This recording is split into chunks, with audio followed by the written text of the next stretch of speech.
Capítulo 16. Una vez rizado el cabello y despedida a la criada, Emma se puso a meditar en sus desventuras.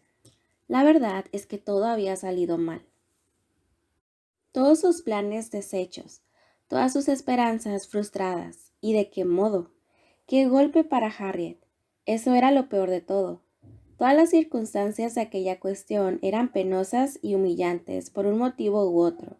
Pero comparándolo con el mal que se había hecho a Harriet, lo demás carecía de importancia, y Emma hubiera aceptado gustosa haberse equivocado aún más, haberse hundido aún más en el error, tenerse que reprochar una falta de criterio aún mayor, con tal de que ella fuera la única que pagase por sus torpezas. Si yo no hubiese convencido a Harriet para que se inclinara hacia él, ahora me sería más fácil sobrellevarlo todo. Él quizás hubiera redoblado sus pretensiones respecto a mí, pero, pobre Harriet, ¿cómo podía haber estado tan ciega? Y él aseguraba que nunca había pensado seriamente en Harriet, nunca. Intentó recapitular lo ocurrido en aquellas semanas, pero todo lo veía confuso. Supuso que tenía una idea fija y que había hecho que todo lo demás se acomodara a su prejuicio. Sin embargo, el modo de comportarse del señor Elton forzosamente tenía que haber sido ambiguo, incierto, poco claro, o de lo contrario, ella no hubiera podido equivocarse tanto. El cuadro. ¿Cómo se había interesado por aquel cuadro? Y la charada. Y 100 detalles más. Todos parecían apuntar tan claramente a Harriet. Desde luego que la charada con aquello del ingenio, aunque por otra parte lo de dulces ojos. El hecho era que aquello podía decirse de cualquiera. Era un embrollo de mal gusto y sin gracia. ¿Quién hubiera podido sacar algo en claro de aquella tontería tan insípida?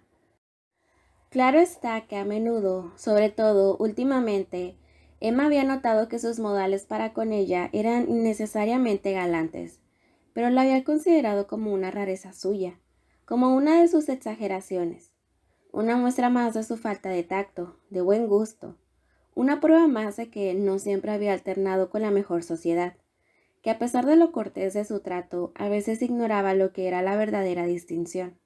Pero hasta aquel mismo día, nunca ni por un momento había imaginado que todo aquello significaba algo más que un respeto agradecido como amiga de Harriet.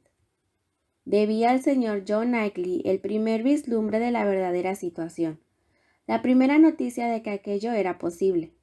Era innegable que ambos hermanos tenían el juicio muy dato.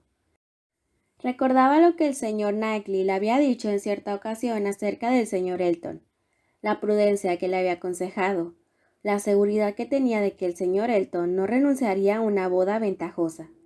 Y Emma se sonrojaba al pensar que aquellas opiniones demostraban un conocimiento mucho mayor del carácter de aquella persona que a lo que ella había llegado. Era algo terriblemente mortificante, pero el señor Elton en muchos aspectos demostraba ser todo lo contrario de lo que ella había creído.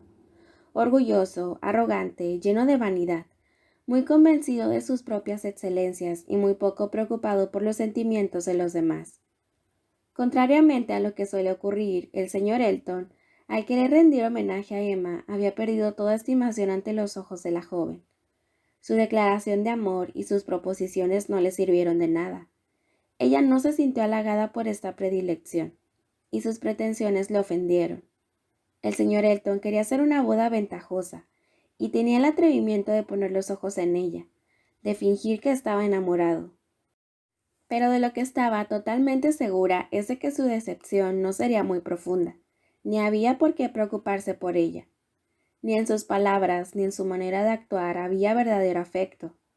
Gran abundancia de suspiros y de palabras bonitas, pero Emma apenas podía concebir expresiones, un tono de voz que tuviesen menos que ver con el amor verdadero.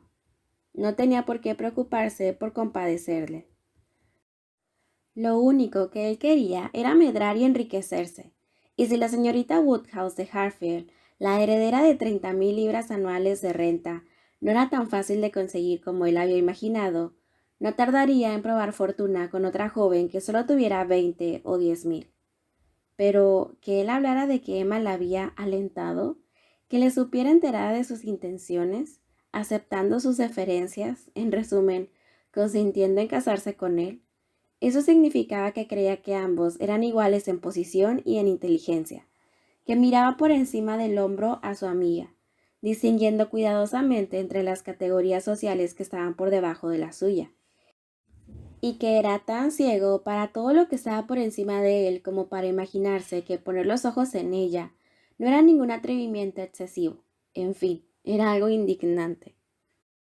Tal vez no tenía derecho a esperar que él comprendiera el abismo que le separaba en talento natural y en delicadezas de espíritu. La simple ausencia de esta igualdad impedía que se diera cuenta de ello. Pero lo que sí debía saber era que en fortuna y en posición social ella estaba muy por encima. Debía saber que los Woodhouse, que procedían de la rama segundona de una antiquísima familia, se hallaban instalados en Hartfield desde hacía varias generaciones, y que los Elton no eran nadie. Ciertamente que las tierras que dependían de Hartfield no eran de gran extensión, ya que constituían solo una especie de mella de la heredad de Donwell Abbey, a la que pertenecía todo el resto de Highbury. Pero su fortuna, que procedía de otras fuentes, le situaba en una posición que solo cedía en importancia a la de los propietarios de la misma Donwell Abbey, y los Woodhouse hacía ya tiempo que eran considerados como una de las familias más distinguidas y estimadas de aquellos contornos, a los que el señor Elton había llegado hacía menos de 2 años para abrirse camino como pudiera, sin contar con otras amistades que comerciantes, y sin otra recomendación que su cargo y sus maneras corteses. Pero había llegado a imaginar que Emma estaba enamorada de él. Evidentemente, eso había sido lo que le dio confianza. Y tras haber fantaseado un poco pensando en la poca adecuación que a veces existía entre unos modales corteses y una mente vanidosa, Emma, con toda honradez, se vio obligada a hacer alto y a admitir que se había mostrado con él tan complaciente y tan amable, tan llena de cortesías y atenciones, suponiendo que él no se hubiese dado cuenta de cuál era el verdadero móvil que la guiaba, que podía autorizar a un hombre cuyas dotes de observación y buen criterio no eran excesivos, como era el caso del señor Elton, a imaginarse que ella le distinguía con sus preferencias. Si Emma se había engañado de tal modo acerca de los sentimientos del joven, no tenía mucho derecho a extrañarse de que él, cegado por el interés, también hubiera interpretado mal las intenciones de ella. El primer error y el más grave de todos lo había cometido ella. Era un disparate, una gran equivocación empeñarse en casar a 2 personas. Era ir demasiado lejos, hacer algo que no le incumbía, convertir en frívolo algo que debería ser serio, en artificioso lo que debería ser natural. Estaba muy preocupada por todo aquello y sentía vergüenza de sí misma, y decidió no volver nunca más a hacer nada parecido. He sido yo, se decía a sí misma, quien ha convencido a la pobre Harriet para que se sintiera atraída por ese hombre. Si no hubiera sido por mí, nunca hubiera pensado en él, y desde luego nunca hubiera pensado en él, alimentando esperanzas, si yo no le hubiese asegurado que el señor Elton se interesaba por ella, porque Harriet es tan modesta y humilde como yo creía que era él. Si me hubiera comentado con convencerla de que no aceptase al joven Martin, en eso sí que no me equivoqué. Hice bien, pero tendría que haberme conformado con eso y dejar que el tiempo y la suerte hicieran lo demás. Yo la estaba introduciendo en la buena sociedad y dándole ocasión de que alguien de más categoría se sintiera atraído por ella. No debería haber intentado nada más. Pero ahora, pobre muchacha, se le acabó el sosiego durante algún tiempo. Solo he sido buena amiga a medias, pero es que aparte de la decepción que ahora puede tener, no se me ocurre nadie más que pueda convenirle del todo. ¿William Coates? Oh no, a William Coates no puedo soportarle. Un abogadillo presuntuoso. Se detuvo para sonrojarse y se echó a reír al ver cómo reincidía, pero enseguida se puso a reflexionar más seriamente, aunque con menos optimismo, acerca de lo que había ocurrido y lo que podía y debía ocurrir. La penosa explicación que tenía que dar a Harriet y todo lo que iba a sufrir la pobre Harriet, además de lo violentos que iban a ser para las 2 futuras entrevistas, las dificultades de seguir con aquella amistad o de romper, de dominar su pena, disimular su resentimiento y evitar que se supiera todo aquello. Bastaron para ocuparla en melancólicas reflexiones durante algún tiempo más, y por fin se acostó sin haber decidido nada, pero convencida de haber cometido una terrible equivocación. Emma, Con su temperamento juvenil y espontáneamente alegre, con la llegada del nuevo día no podía dejar de sentirse animosa de nuevo, a pesar de los sombríos pensamientos que la habían dominado la noche anterior. La juventud y alegría de la mañana parecían corresponder a los de su espíritu, y ejercían sobre él una poderosa influencia. Y si sus cuitas no habían sido lo suficientemente graves como para impedirle cerrar los ojos, estos al abrirse hallaron sin duda las cuitas más aliviadas y las esperanzas más luminosas. Por la mañana, Emma se levantó mejor dispuesta para encontrar soluciones de lo que se había costado, más resuelta a ver con buen ánimo los problemas que tenía que afrontar, y con más confianza para salir airosa de aquellos. Era un gran alivio que el señor Elton no estuviese realmente enamorado de ella, y que no fuera una persona de extremada delicadeza a quien sentía tener que causar una decepción, que Harriet no tuviera tampoco una de esas sensibilidades superiores en las que los sentimientos son más intensos y duraderos, y que no hubiera necesidad de que nadie más se enterara de lo que había pasado, que todo quedara entre ellos tres, y sobre todo que su padre no tuviera ni un momento de preocupación por todo aquello. Estos eran pensamientos muy alentadores, y la espesa capa de nieve que cubría la tierra vino también en su ayuda, ya que en aquellos momentos cualquier cosa que pudiese justificar el que los tres se mantuvieran totalmente alejados los unos de los otros debía ser bien acogida. Así pues, el tiempo le era francamente favorable. A pesar de ser día de Navidad, no podía ir a la iglesia. El señor Woodhouse se hubiese preocupado mucho si su hija lo hubiera intentado, y por lo tanto Emma se evitaba así el suscitar o revivir ideas desagradables y deprimentes. Como la nieve lo cubría todo y la atmósfera se hallaba en ese estado inestable entre la helada y el deshielo, que es el que menos invita a estar al aire libre, y como cada mañana empezaba con lluvia o nieve, y al atardecer volvía a helar durante muchos días, Emma tuvo el mejor pretexto para considerarse como prisionera en su casa. No podía comunicarse con Harriet más que por escrito. No podía ir a la iglesia ningún domingo, igual que el día de Navidad, y no necesitaba dar ninguna excusa para justificar la ausencia del señor Elton. El tiempo que hacía explicaba perfectamente que todo el mundo se encerrara en su casa, y aunque Emma confiaba, y casi estaba segura de ello, que el señor Elton se consolaría con el trato de alguna otra persona, era muy tranquilizador ver que su padre se hallaba tan convencido de que el vicario no se movía de su casa, y de que era demasiado prudente para exponerse a salir, y oírle decir al señor Knightley, a quien ningún tiempo podía impedir que les visitara: «Ah, señor Knightley, ¿por qué no se queda usted en su casa como el pobre señor Elton?». Aquellos días de reclusión fueron muy gratos para todos, excepto para Emma, que seguía con sus íntimas vacilaciones, ya que este tipo de vida era muy del agrado de su cuñado, cuyo estado de ánimo era siempre de gran importancia para los que le rodeaban. El señor Knightley, además de haber dejado todo su mal humor en Randalls, durante el resto de su estancia en Hartfield, no había dejado de mostrarse amable y contento. Estaba siempre lleno de cordialidad y de deferencias, y hablaba bien de todo el mundo. Pero a pesar de sus esperanzas optimistas y del alivio que le proporcionaba aquella tregua, Emma se sentía amenazada por la idea de que tarde o temprano tendría que dar una explicación a Harriet, y ello hacía imposible que la joven se sentía totalmente tranquila. Capítulo 17. El señor y la señora John Knightley no se quedaron en Hartfield por mucho tiempo más.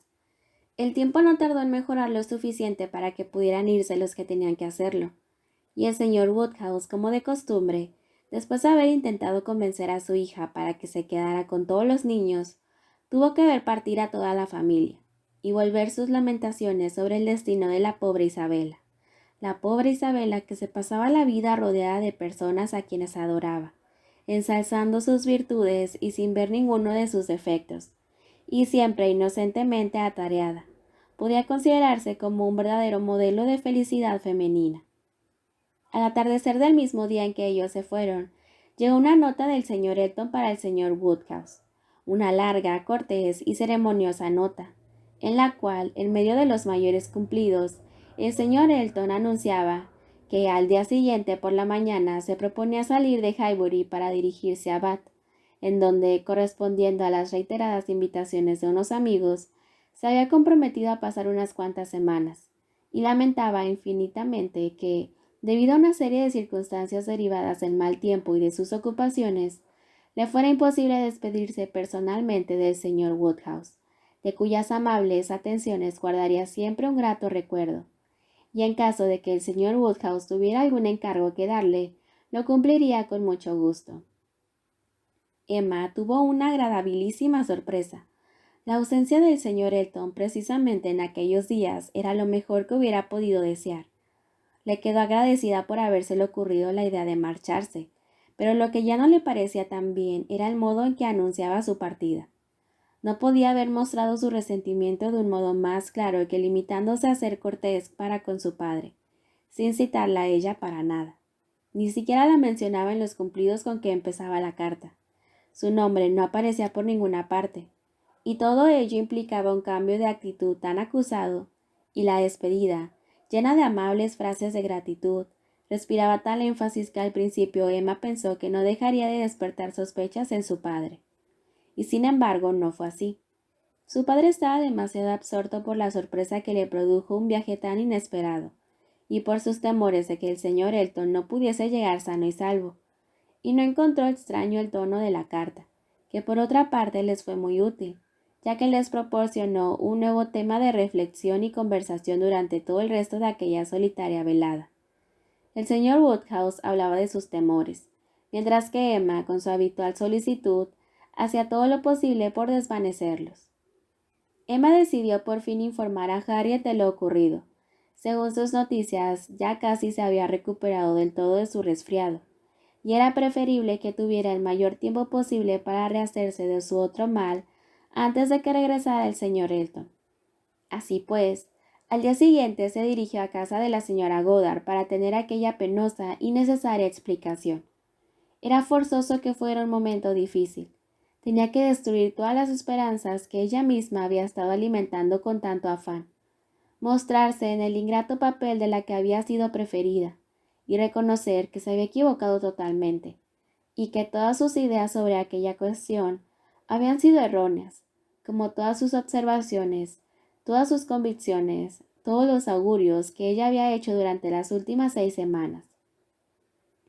La confesión renovó por completo en Emma el sonrojo de unos días atrás, y al ver las lágrimas de Harriet pensó que aquello nunca podría perdonárselo. Harriet aceptó la realidad con mucho temple, sin hacer ningún reproche a nadie, y demostrando en todos los detalles un candor y una modestia que en aquellos momentos tenían un gran valor ante los ojos de su amiga. Emma estaba en una buena disposición de ánimo para apreciar hasta el máximo la sencillez y la modestia, y todo lo que era afecto y comprensión, todo lo que debería resultar tan atractivo, le parecía estar de parte de Harriet, no de la suya. Harriet no se creía con derecho de quejarse de nada. Ganarse el afecto de un hombre como el señor Elton le parecía una distinción demasiado grande para ella. Nunca hubiera podido ser digna de él, y nadie, excepto una amiga tan parcial y tan cariñosa como la señorita Woodhouse, hubiera pensado que tal cosa fuera posible. Derramó abundantes lágrimas, pero su aflicción era tan auténtica, tan poco afectada, que ninguna otra actitud hubiera podido impresionar más a Emma, y la escuchaba e intentaba consolarla recurriendo a todo su afecto y a toda su inteligencia. Aquella vez realmente convencida de que Harriet era muy superior a ella, y que de parecerse más a su amiga conseguiría más bienestar y felicidad de lo que podrían proporcionarle todo su talento y toda su sensibilidad. Quizá ya era demasiado tarde para proponerse ser ingenua y candorosa, pero Emma se separó de su amiga reafirmándose en su anterior propósito de ser humilde y discreta, y de refrenar su imaginación durante todo el resto de su vida. Ahora, su segundo deber, inferior tan solo a las obligaciones que tenía para con su padre, era el de procurar el bienestar de Harriet, y de mostrarle su afecto por algún otro medio mejor que el de prepararle una boda.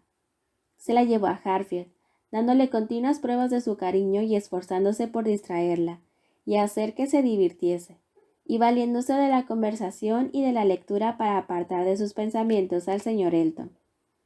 Ya sabía que era preciso que transcurriera tiempo para lograr lo que se proponía, y Emma se daba cuenta de que no era la más indicada para opinar sobre esas cuestiones en general, ni para compenetrarse demasiado con alguien que se sintiera atraída por el señor Elton en concreto.